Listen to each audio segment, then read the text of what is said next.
Welcome back, it's me, Lou. I'm here for another action figure unboxing and review. And from McFarlane Toys, we are featuring the DC Superpowers Superman. New for 22, Nouveau por 22, Nuevo para 22.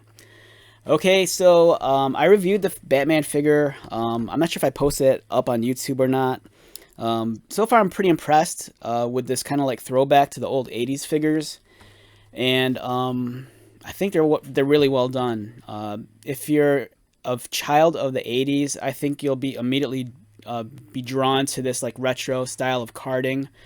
It really does a great job of recreating the old Superpowers card art done by Kenner way back when.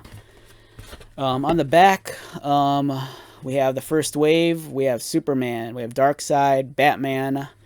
They're giving us two vehicles. Also, there's the Batwing and the Supermobile. Here's a nice, beautiful biography on Superman, the Man of Steel. It's great that they kind of give us this background information on the character. So yeah, I'm pretty stoked on that. And let's get this figure out of the box and see how it fares.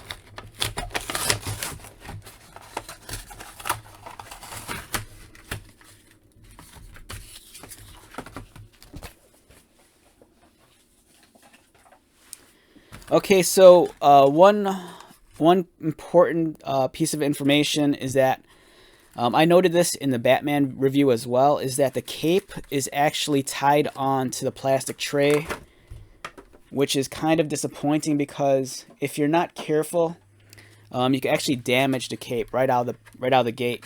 And to be honest, the cape's actually damaged to begin with because this plastic tie on the inside, it's piercing through the cape, and it's going to leave this giant hole right there.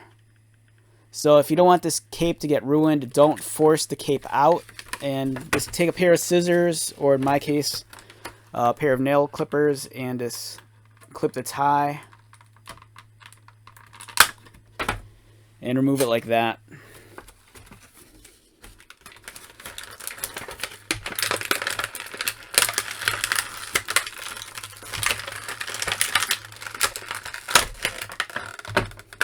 And then you'll find that the cape is not attached to the figure. It's actually a separate piece. And much like the Batman figure and some of the older figures we got in the 80s, the cape has like a plastic ring inside of the cape. And this is going to go around the neck of the character.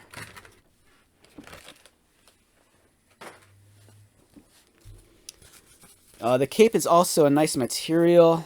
As you can see, it's nice. And it almost kind of has like a metallic, reflective finish. It's great that they gave Superman the emblem on the back of the cape. You know, many times sometimes with the action figures, they take a shortcut and they don't give you the S on the cape. But for the most part, it's here and it looks fantastic. The cape's a softer material. It's, it's very, it can like fold and bend. And it could get creased. As you can see there, I creased it right there. So if that bothers you, you might not want to get too rough with it. Especially if you're going to put this figure inside of a vehicle like the Supermobile. In that case, you might want to remove the cape before depositing the figure inside of it. Let's take a look at Superman himself. I love the head sculpt. It looks great. At first, it kind of bothered me that the pupils looked so large, but then I was doing an image search for some of the older, like, Kenner Superpower figures, and, the eyes were on those kind of had the larger pupils also. I love the spit curl draped over his forehead.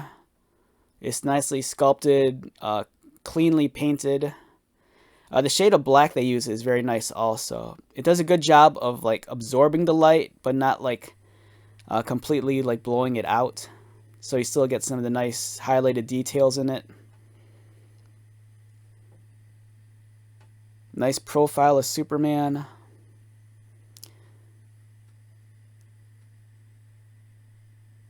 Anatomically, in terms of the way the musculature is sculpted, it's very much in line with the Batman figure we got previously. And it looks like his belt is glued on, I think. It looks like it's a separate piece. Because as you can see, there's like a break in the middle and the back. So it looks like the belt might be a separate piece. I don't know if it comes off or if it looks like it's glued on. Okay.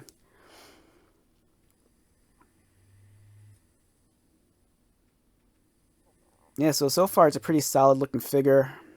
The Superman emblem's painted nicely on his chest. It's very clean. It looks like his neck is slightly longer than Batman's, which I think might aesthetically be a little bit better once you get the cape on. Because here's the McFarlane Batman figure, and as I pointed out in my review, once you put the cape on, right, so here's Batman. It doesn't look like he has much of a neck.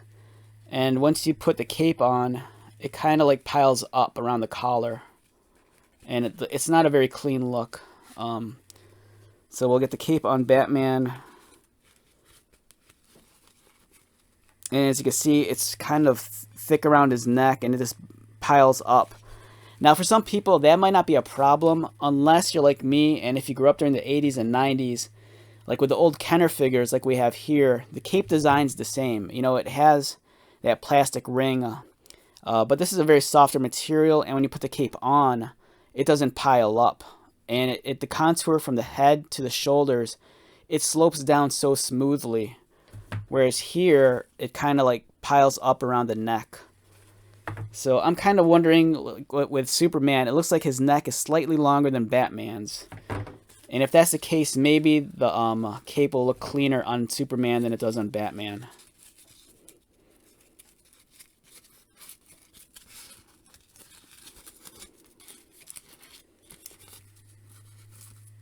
No, it's still kind of piles up a little, which it's not that clean of a look. I know it sounds like I'm being nitpicky, but you know, if the old figures from the 90s and the 80s looked like this, there's no reason why a figure in 2022 can't have a cleaner look around the neck. You see, the neck, you don't even think twice once you have the cape on here. It just looks so clean on this figure.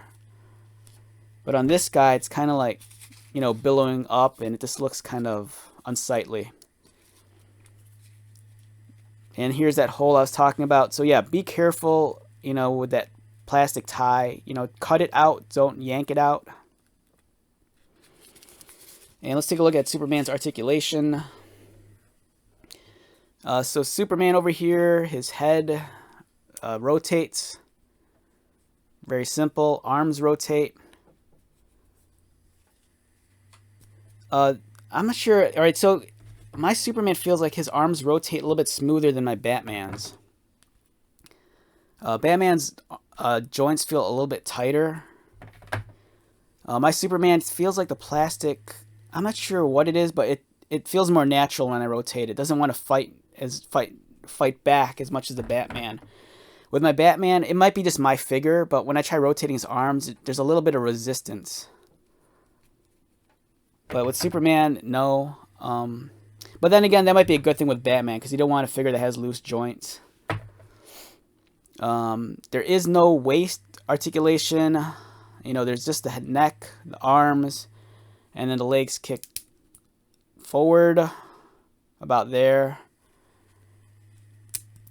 And then the knees bend like that.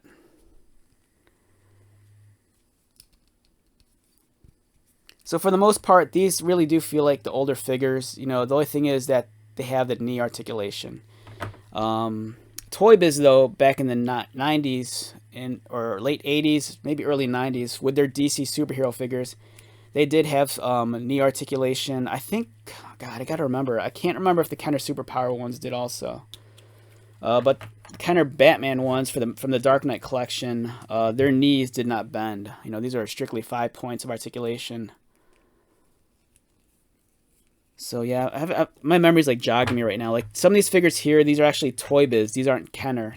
Because I think in the late 80s, I think in 89 when Toy Biz got the license for the live action Batman movie, they did their own line of superpowers like action figures. And in many ways, they almost look like they're the same molds, but they weren't.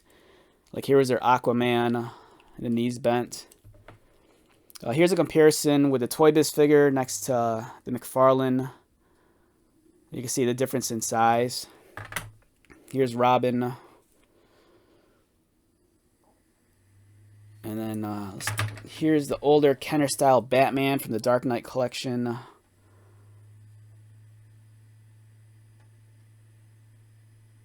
And then here's a comparison with the Batman from the same McFarlane line. And Superman's a taller figure. So, alright, so if I had to rate this guy on a scale of 1 to 10, I think much like Batman, I think this guy is probably about a 7 to 7.5. And the only reason why I say that is because I feel like that there's room for improvement in the future. Like with the older Kenner figures, I do think the sculpting's a lot better. But granted, this is not, this is from the Dark Knight collection, which is later than Superpowers. But I kind of feel like they could have done a better job with the sculpting on this. I like how the older Kenner style figure from the Dark Knight is a little bit more, it's a little bit more well defined in the musculature. Here's a little bit softer. But I think for the for a first wave, I think the Batman and the Superman, they're really well done. They're great figures. The cape is kind of an issue with me. Like, I really wish it was a much cleaner look once he had the cape around his neck. And it just looks, it's like I said, it's kind of unsightly. How it piles up around his neck like that. I think it looks cleaner on Superman than it does on Batman. But, it just might be my figures. Your figures, I think the mileage may vary. Like on your figures, you might get a cleaner look than on mine compared to mine. But overall, it's a nice figure. For the price point, I think I paid like $9.99 for it. It seems like it's $1 or $2 too much. Like, I think ideally, in a perfect world, this figure should go for like $7.99, but it doesn't. But it's nice. It's a nice throwback. If you grew up in the 80s and 90s, this might appeal to you, especially with the throwback card packaging. If you're a child of like the 2000s, you might not have an interest in this at all. So it just varies. There's people nowadays that want to collect stuff like this. This is an action figure you can get for $19, and here's one you can get for like $9. Which one's the better value? So, all right, with that being said, let's wrap this one up. Once again, my name is Lou. If you're new to my channel, welcome. If you're a returning viewer, subscriber, thank you so much for your continued support. I greatly appreciate it. So, until the next video, be safe, take care of yourself, buy lots of toys, and most importantly, be happy. And I'll see you at the next one. All right, later.